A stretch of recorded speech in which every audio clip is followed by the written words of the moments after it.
Sweet technology. Okay, so um, we had a little hiccup with that last one, and I have actually been able to restart the broadcast, and this time I've actually been able to include the Q&A section with it. So I will give this just another few minutes, because I've re-invited everyone who said they were going to come to this, and hopefully they'll have the opportunity to jump on and at least listen. If not, I'm going to go ahead and talk anyway, and then I will make this available to everyone, and so that they can listen, and in a time that sort of makes sense for them, and a time that works better with their schedule. I know broadcasting globally can be a little bit of a challenge for people, just in terms of getting the time and things set up. And I have definitely run into that living in Australia and being ahead of everyone most of the time. So I'll give it another minute, and then I'll jump into it, and we'll just see what happens with this. It's all fun and games, right? It's all fun and games. So I do hope that for anyone who has stayed up or who's made the effort, changed anything in their schedule to be here, I have to apologize for the technical problems. It's taken, this time I did actually set up in advance, tested, etc. And of course there were still a couple of issues. So each one of these I'm getting better and better, and hopefully the next one will be completely free of any technical issues.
Well, I'm going to jump right into it. Let's get started, because this is a really juicy subject, and I've got a lot of things to talk about and to touch base on. So if at any point during this next little bit of time you have any questions about any of this, I'm trying to make this conversation. So jump in with any questions that you've got. I'll be happy to answer them straight away, or if it seems like it makes more sense for me to answer them at a later time in the discussion, based on something that I will actually be getting to, then I'll answer those later. So let's go ahead and get started. So today we're here to talk, first of all, I'm Shara Carruthers. I am a yoga therapist, Ayurvedic practitioner, consultant, yoga teacher, and the director of BlissBody&Soul.com. And today I'm here to talk to you about something that's near and dear to all of our hearts, something that we will all more than likely be doing sometime in the next couple of months, and that is eating. Feasting. Feasting to me is sort of a different word. Feasting more refers to the celebration of food. All of the things that sort of are involved in the celebration. So the eating that's sort of involved in the celebration. And feasting kind of has a little bit of a connotation in that it often implies overindulgence. And that's because we've sort of come to believe that when we're celebrating, we can just go crazy. We can sort of go hog wild, throw moderation out the window. We can throw any sort of normal or rational thinking around things, mindfulness, etc. Just throw it out the window and just go hell for leather. And so I'm here today to talk to you a little bit about how to enjoy this idea of celebration and of eating and drinking and merrymaking in a way that is also healthy and uplifting and in support of all of the things that we're really trying to do and be in our lives, in support of the idea of connection and the idea of really being joyful, and also in support of the idea of really nourishing everything that's important to us. Because that's not necessarily the way that we think about feasting and the way that we think about some of these celebrations. We don't necessarily think about them as another form of nourishment for not only our bodies, but for our minds and our souls. So it's always important to, at this time of year, and the reason why I say this time of year is because this time of year is one of those times of year that, you know, to me, more than any other time of year, that goes by so quickly. By the time we get to this point, by the time we get to this point in the year, which I consider kind of the precipice of the holiday season, it feels like you blink your eye and it's done. It's gone. You've hit, you know, New Year's Eve, and you're unbuttoning the button, and you know you're sort of, you know, high-fiving and saying, wow, I survived it. And so in order to really get the most out of this time of year, it makes sense to think about it in advance, to think about what we want to get out of this part of the year in advance, to think about who we want to be in the holiday time, the holiday season. I keep hearing this saying, which is you want to have the map before you come and go into the woods. And to me, that map starts by asking yourself a couple of questions. Developing that map for yourself starts by asking yourself a couple of questions. The first one is, what do you actually want from these holidays? Are you going to be seeing family or friends? Are you going to be spending it alone? Are you going to be connecting with anybody? How do you actually want to feel during the holidays, and then come New Year's Eve, or New Year's Day, I should say? How do you want to feel at the end of all of this? Getting a sense for that, asking yourself those questions, that is the beginning of developing what I'm calling your map for the holiday season. So when I think about it, I will be spending the holidays with my family, and obviously there'll be some celebration, and I'll be spending some time about some parts of the holidays with friends as well. And so I want to be present, and I want to feel joyful and light and really engaged. I want to get to the end of this holiday season not having felt like the whole thing was a blur, and not feeling necessarily like I'm, you know, in recovery mode. I want to have this next, you know, month or so of celebrations of time with family and friends. I want this to really nourish me. I want to feel energized through the next month and beyond. And so that's really, really important. And so today what we're going to focus on specifically is food. So we're going to be doing another talk in another couple of weeks, and we'll be talking about other aspects of the celebration, other aspects of the holiday season. But today the talk is really, really about food and how we approach eating and cooking and nourishing ourselves from that side of things. Because obviously I often talk about how nourishment really can come from a lot of different parts of our lives. And today it's really, really about food. And it's important to consider that food is a part of our process for achieving balance. And so it's important to when we think about, for me, when I'm thinking about being present and being joyful and feeling light and feeling engaged in the things that I'm doing and with the people that I'm doing it with over the next month, and hopefully even beyond. I mean, everything is a practice. All these things are going to be built into who you are, hopefully, and what you do moving forward.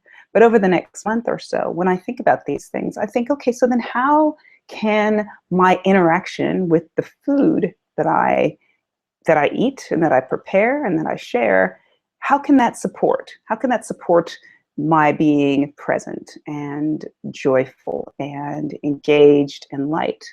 And that's the beginning. Just asking those questions, understanding that your food is a part of your experience. And so how can you use that food or work that food into your overall experience of how you actually want to feel? And so Ayurveda teaches us a couple of things. We need to work to avoid stress in our lives. I often say that, and you've probably heard this as well if you know anything about Ayurveda, that digestion is king. Basically, the digestion, and I've talked about this before, the digestion basically is one of the most important parts of our health and well-being. And so what we're wanting to try to do at all times of our lives, and especially during these times, is we're wanting to try to avoid stress. And that's partially because stress impacts our entire body and mind, and it also impacts our ability to digest. And so we're avoiding stress, and we're also protecting our digestion. Those are two really key things to think about during this time of year: avoiding stress and protecting our digestion. And both of those are kind of two sides of the same coin. But it's important to think about all the many ways that we can actually do that. And today, what we'll be talking mostly about is the way that we eat, and how we can sort of support those couple of things in the way that we interact with our food over the next month, and really beyond, because we're learning stuff and we're putting things into practice now that we can continue to be aware of, and we can continue to practice well beyond the holidays, and hopefully and into the next holiday. So the first thing that I want to really talk about is what to eat.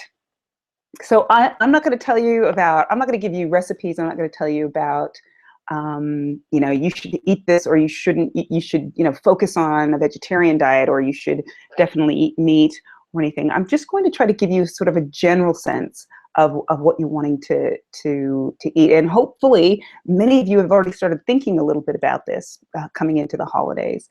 So when we think about our state of mind, and that is really the key. That's a really key thing to really think about and focus on over the next month or so during this holiday time. When we think about our state of mind, Ayurveda says that what we really want to focus on, and this probably makes sense to most people, is having a peaceful mind, right? Peaceful, open, receptive, creative, and that corresponds to a sattvic state of mind. A sattvic state of mind. There's 3 different states of mind. I won't go too much into it, but we've got sattvic, that's peaceful, that's calm, that's receptive, that's open, that's creative. That tends to be a state that we want to achieve as much as possible, understanding that it's not always possible to be sattvic, but it's important to understand what that is, and it's important to understand its importance, and the importance that a sattvic state of mind, a nice calm and peaceful state of mind, plays in our overall health and well-being. So there's the sattvic mind, there's the rajasic mind, and that's sort of the more active mind, the more thinking and moving and doing and focusing on all of the different things that have to go on. And then there's the tamasic mind, and the tamasic mind is the mind that's more kind of more dull and slow and disconnected from things. And so we're always wanting to maintain some level of balance amongst all those 3, but focusing on having as much of a sattvic mind as possible. And I think personally during the holidays in particular, because there's so many different things going on, working ourselves towards a sattvic state of mind is a great thing to do. It's a great place to try to be. And of course, there are sattvic foods that can support that. So sattvic foods tend to be, and this will probably make sense to you, sattvic foods tend to be foods that are pure and organic, whole foods. Foods that, if we're cooking, they're foods that are sort of lightly spiced. They're not too heavy. things that are really natural and that have a lot of life force energy in them. And that's pretty simple. Hopefully, if we can try to incorporate as much of that kind of eating during this time of year, that will be great, because it'll leave us in a really good place mentally when we've already got so many things that are kind of coming at us. The next thing in terms of what to eat is consider, and this is something also that happens throughout the year, is consider the 6 tastes of Ayurveda, right? We've got sweet, salty, sour, pungent, bitter, astringent. Those are the 6 tastes of Ayurveda, and according to Ayurveda, you want to try to incorporate each of those different types of tastes in every meal. They balance each other out in many, many different ways. Each of those tastes, and I won't go too far into it today, but each of those tastes have a different action on the mind and on the body. And so if we can include all of those tastes in our meal, they balance each other out and they leave us in a lovely and balanced state as well. And that sort of leads on to my next point. We want to have a well-balanced meal. So in other words, not too much of one kind of quality or another. We don't want to sort of have too much food that's heavy, or too much food that's cold or dull. We want to sort of mix it up, make sure that we've got plenty of vegetables and grains, and for some people, meats. Make sure that we balance our meals out as much as possible. A healthy variety. If you can choose foods that are fresh and that are local and organic, great. That will tip your sattvic scale. That will tip you on the sattvic scale really well, because sattvic foods tend to be fresh and local and organic. So if you've got a local farmer's market, and if you're thinking about what you want to cook during this year, whether it's Thanksgiving or Hanukkah or Christmas or any of the other holidays that are kind of coming along, that are coming along up the path, think a little bit about how you can incorporate some of your local fresh and organic foods in with that, and of course seasonal. So right now I am in Australia, and we are in the southern hemisphere, and so we are coming into the summertime here.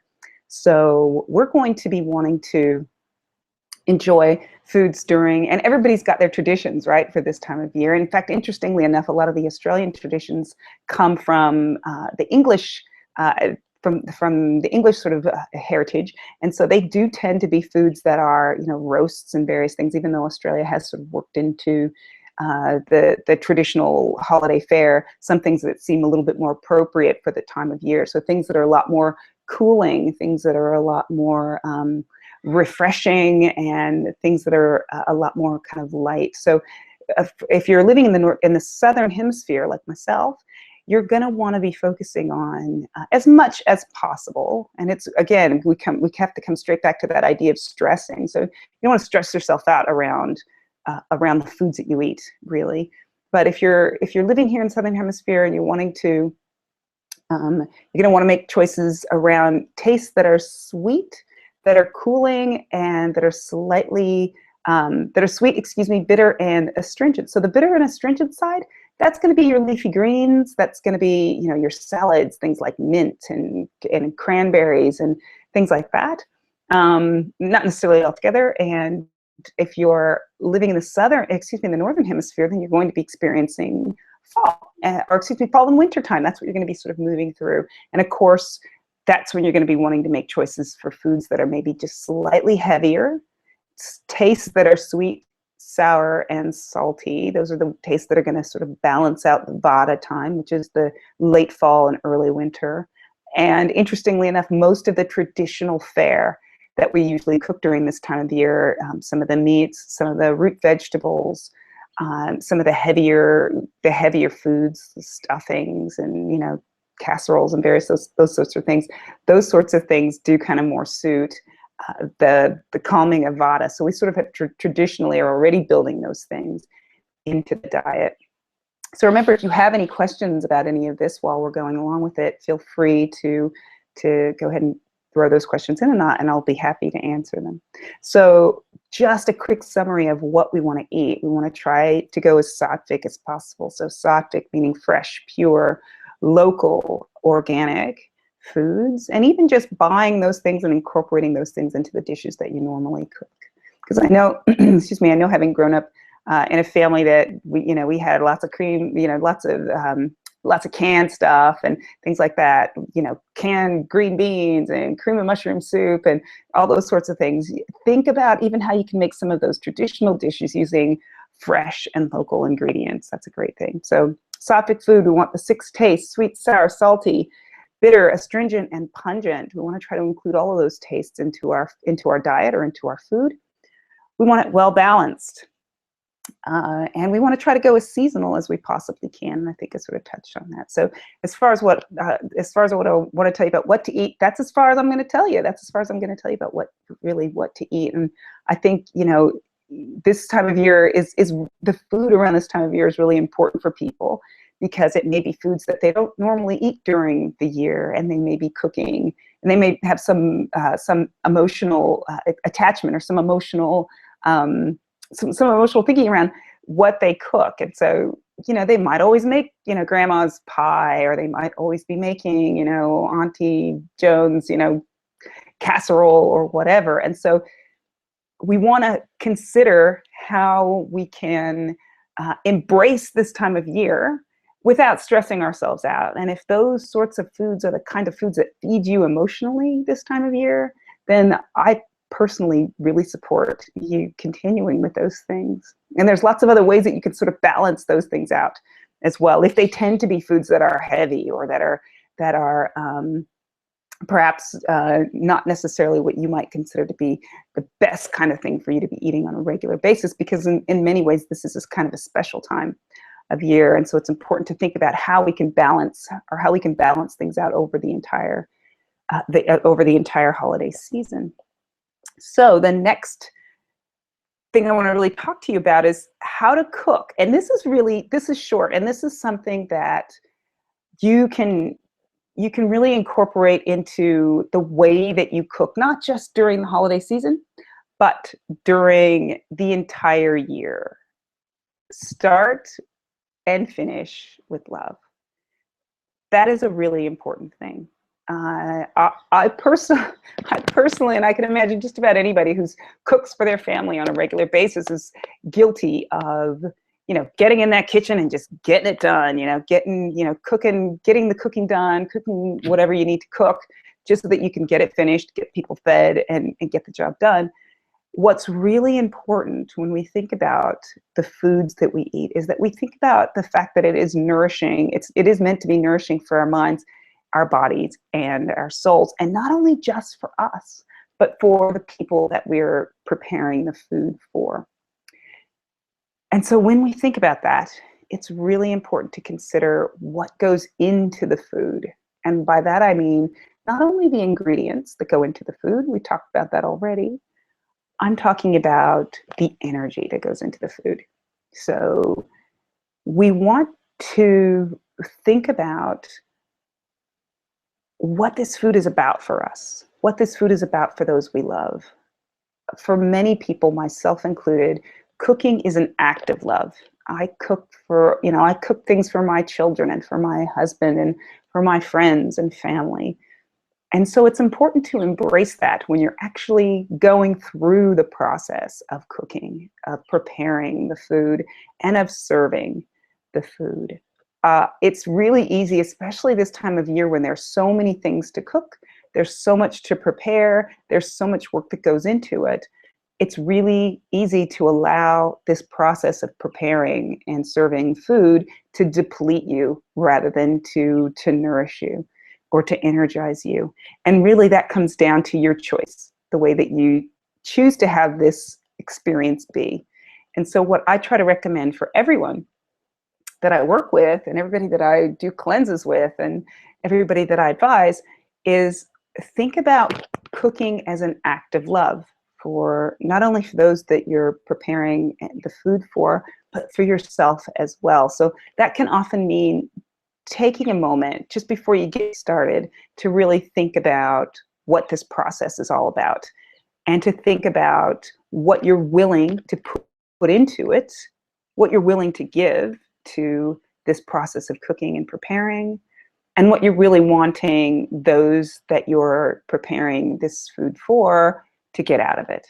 you're wanting them, hopefully, to feel the love that you put into it. You're wanting them to feel the joy, to enjoy this food. You're wanting it to nourish them as much as it nourishes you. And so think about that, embody that energy as you're preparing the food, and notice the difference, because that's really the Ayurvedic way, to think about all of these things, and to put not only just the ingredients into the food, but to put that energy into the food as well, because that energy comes through. So preparing our food with love. I love including my family in making food. My kids love to cook, and so I often will include them in the process of making food, because I really want them to grow up with this idea about the food being, and not just the food, but the process of creating the food, of putting this together, about it being love, it being an offering for those that we're preparing it for, and an offering for ourselves as well. So dance in the kitchen, enjoy your time together. We often have music in our kitchen, we dance, we sing, we put together whatever it is that we're putting together in as much joy as possible, because I think it's really important, and it's a part of that nourishing of your soul. So yeah, that's another important thing for cooking. And another thing that's really important is to think a little bit about your mindset before you go in, right? So if you're feeling worn out, if you're feeling upset, is there some way that you can resolve that before you get cooking? Is there some way that you can either, if you're upset with someone, or is there some way that you can resolve that with them? Or is there some way that you can just let that go, that you can kind of clear that out of your space before you get started cooking? Because even if it isn't your intention to put that energy into the food, it's there. If it's there in your space, that energy will carry through into what you're preparing and what you're doing. So that's really important. So that's really what I have to say about about how to cook.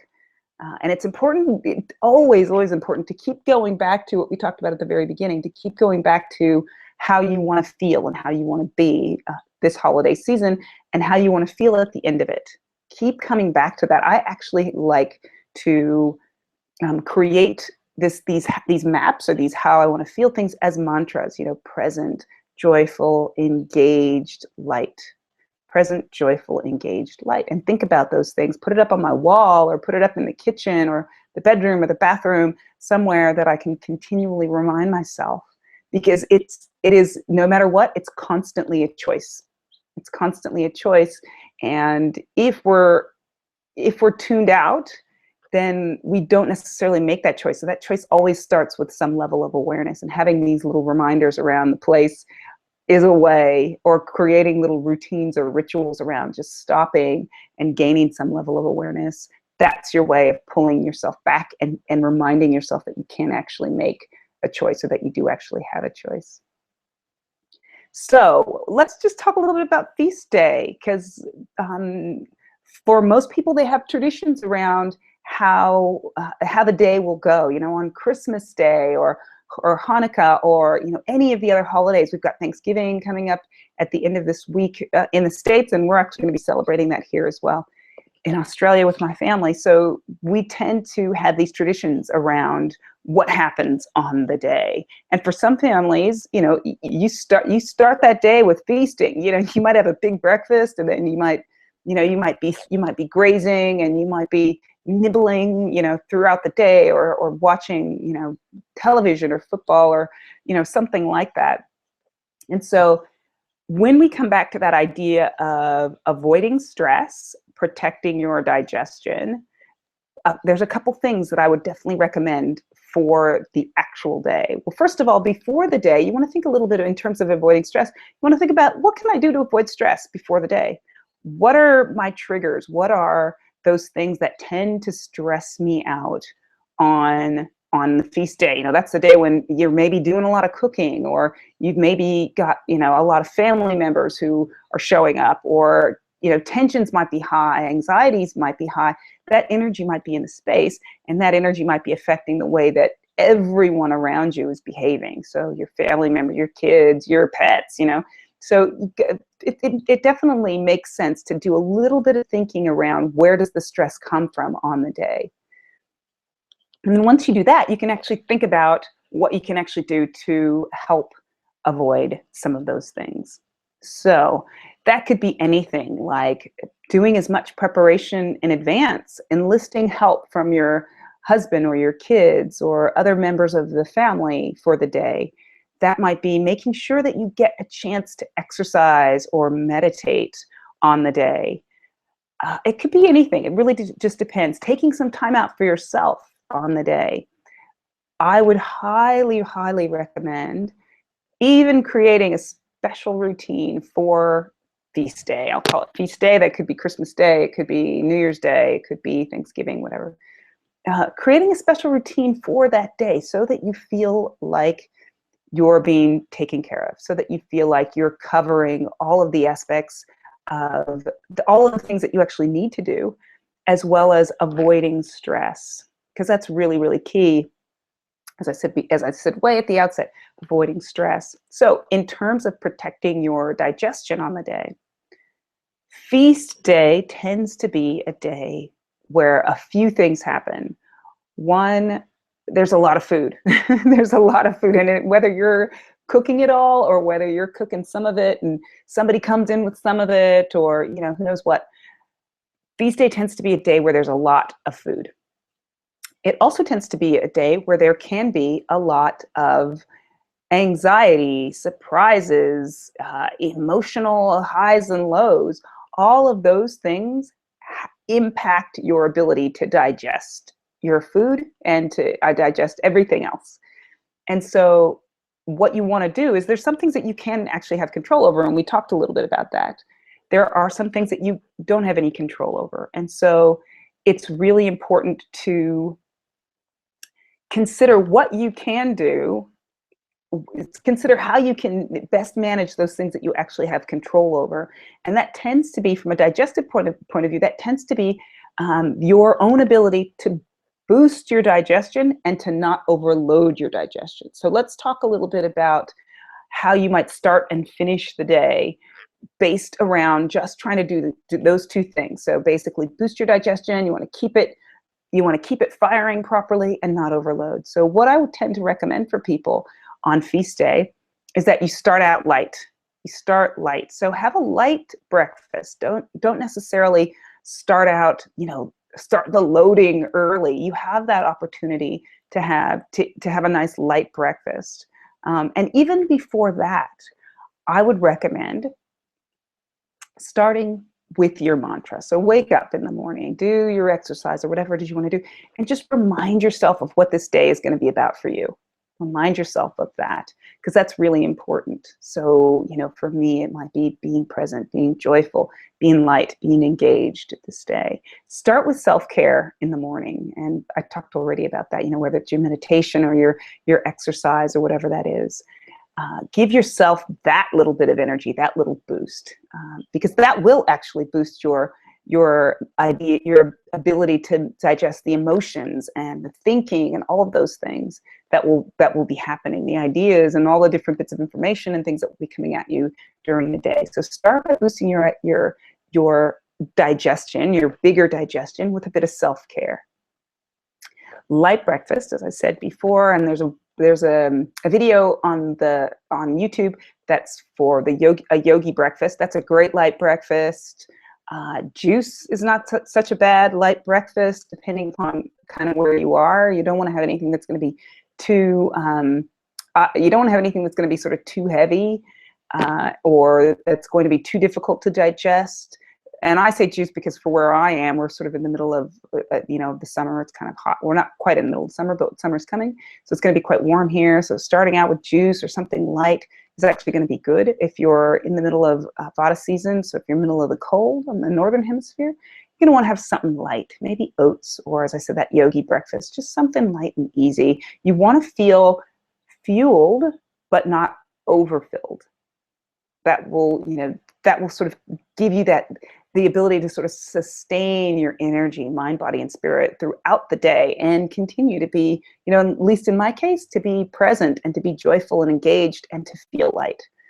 So we start with our self-care. We have a light breakfast. And everybody sort of has everybody has their traditions about when they actually feast, when they actually enjoy what will tend to be sort of one big meal of the day. And so what I would recommend is having that meal as close to lunchtime as possible. And that really comes from the Ayurvedic tradition that our ability to digest is going to be at its strongest. Our digestive fire is going to be at its strongest at the middle of the day. And so if you can have that big meal at as close to the middle of the day as possible, that's terrific. Now, I know that's not always possible for everyone. And so if it's not possible for you, don't stress about it. That's really important. It's just something that I wanted to put out there for people if that is actually possible for you. So during the day, remember, stay engaged, stay present. And if you can, avoid grazing during the day. So avoid snacking and little bits and pieces. If you can do that, that will also give your digestion a little bit of a break. That'll give it the ability to sort of work through the breakfast, stay light, keep, digesting all of these different things that are coming at you. There are likely going to be people all around you, or television, or various things that are going to be sort of coming into your field of vision, into your space.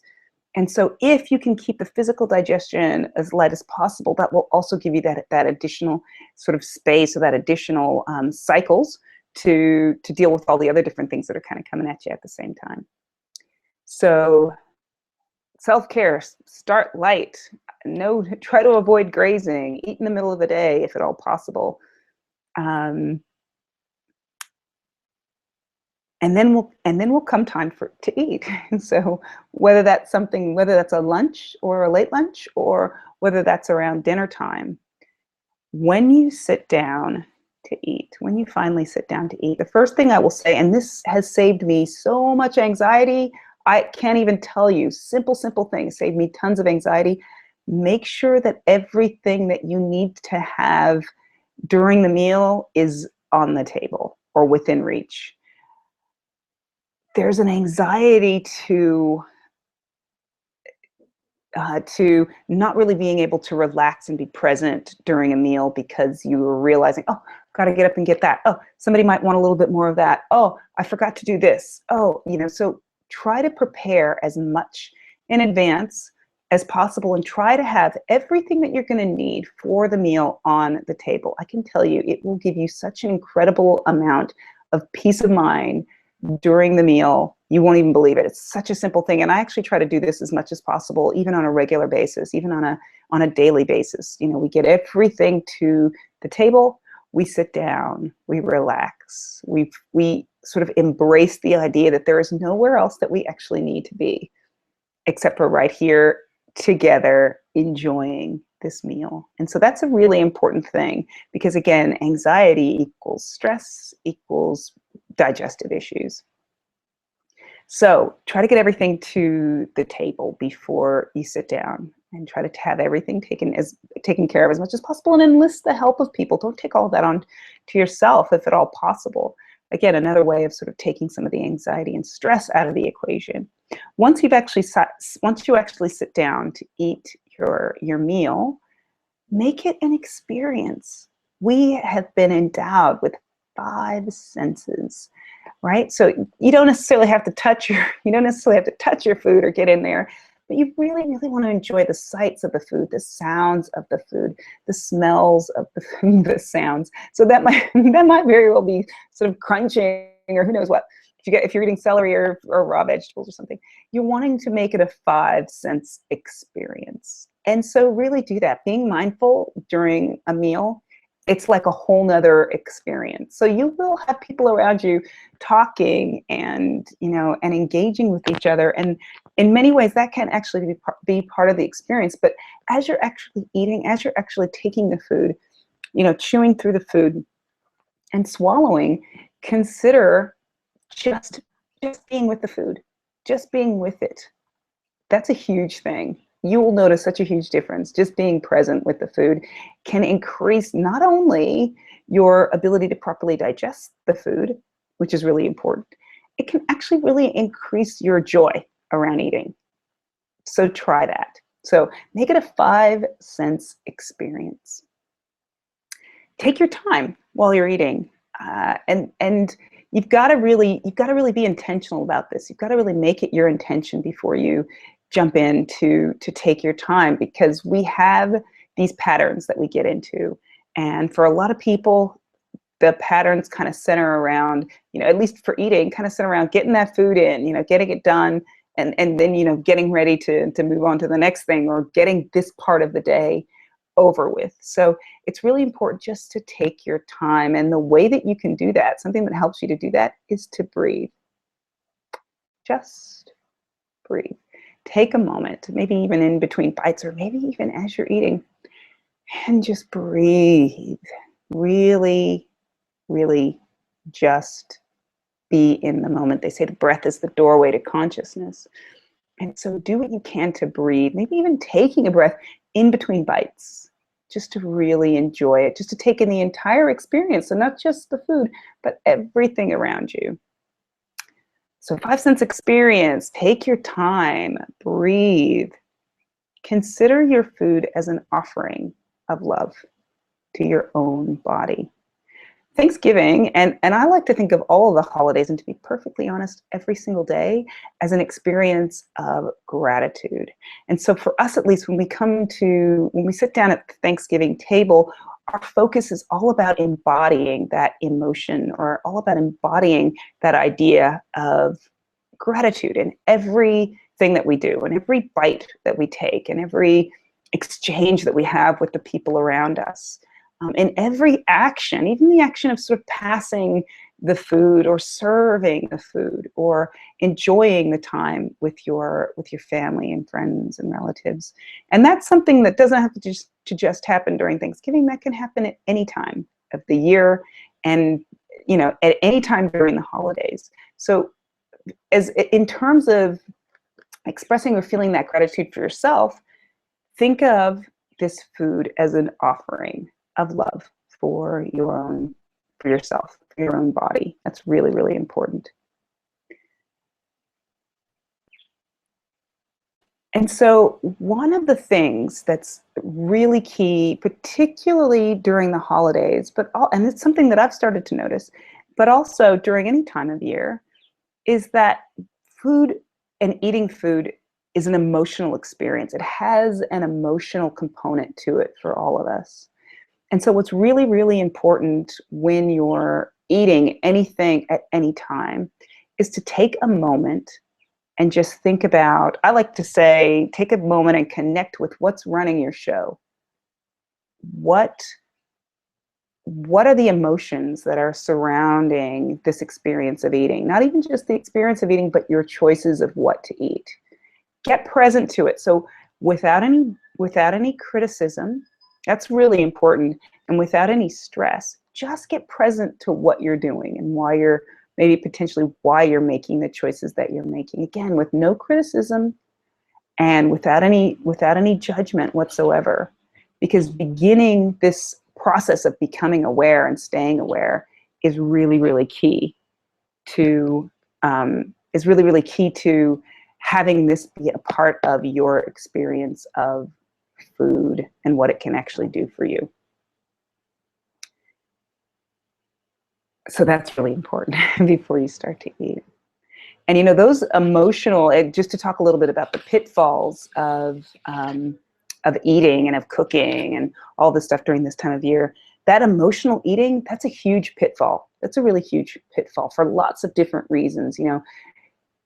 The holidays bring with them all kinds of things that are going on, and for lots of us, for lots of people, it can be a really anxious time of year, a time of year that brings with it a lot of different emotions and a lot of different stress, and that could be related to just about anything, things that you're wanting to try to get done, or expectations that you have for yourself or for others, or past experiences or relationships, or all sorts of different things. And so it's really, really important to become aware, or to cultivate some level of awareness of what's running your show, what emotions are tied into this process of eating for you, and to understand as well, especially for those people who understand, or who you know, have who are aware of the fact that the holidays kind of bring something out in them, or sort of, you know, what, regardless of what that is, you know, whether that's, you know, absolute and utter joy, or whether that's absolute and utter despair, is to get a sense of what are your triggers, you know, what triggers you. Because some people, you know, when they're happy, that's it. That's when they go crazy. That's when they, you know, they want to celebrate. They want to, you know, they want cake. They want ice cream. They want all of those wonderful, wonderful foods that they have always associated with celebration, and they want a lot of it. And so for them, feeling happy may be actually a trigger to you know, to make choices that might not always be as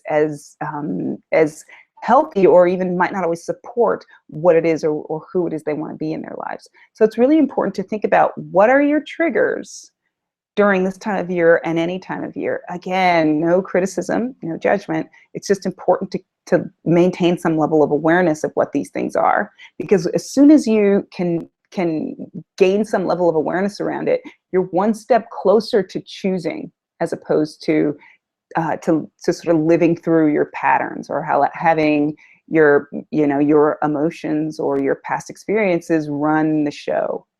So that's something that's really, really important. So that's pretty much, you know, those are pretty much the things that I kind of live by in terms of wanting to really enjoy this time of year with respect to eating, to wanting, in terms of wanting to feel like the foods that I eat and the things that I choose and the way that I cook and the way that I relate and the way that I connect are all in support of who I really want to be in my life. And at this time of year, and pretty much any time of year, that's really going to be present, joyful, engaged, and light, feeling light and sort of energized. And so I guess my question for you is, what can you eat, and how can you cook, and how can you connect, and how can you eat with during this time of year and beyond, to support who it is that you really want to be?